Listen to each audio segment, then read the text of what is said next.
നമസ്കാരം. രാസവളമോ കീടനാശിനിയോ ഇല്ലാതെ വീട്ടിലെ മാലിന്യങ്ങൾ മാത്രം ഉപയോഗിച്ചുകൊണ്ട് നമുക്ക് നല്ല ഇനം പഴങ്ങൾ ഉണ്ടാക്കി വിശ്വാസത്തോടു കൂടി കഴിക്കാൻ പറ്റുന്ന ഒരു രീതിയാട്ടോ. വീട്ടിൽ നമ്മൾ അരി കഴുകിയ വെള്ളം, പച്ചക്കറി കഴുകിയ വെള്ളം, കഞ്ഞിവെള്ളം, ചായപ്പൊടി വേസ്റ്റ്, ഫുഡിൻ്റെ വേസ്റ്റ് എല്ലാം, പ്ലാസ്റ്റിക് ഒഴികെ എന്ത് വേസ്റ്റും നമ്മൾ ഒരു ബക്കറ്റിൽ 20 ലിറ്ററിൻ്റെ ഒരു ബക്കറ്റിലേക്ക് നമ്മൾ ആക്കി വെക്കും.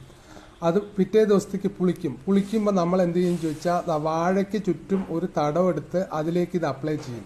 നമുക്ക് പ്രത്യേകിച്ചൊരു വ്യായാമത്തിൻ്റെ ആവശ്യമില്ല.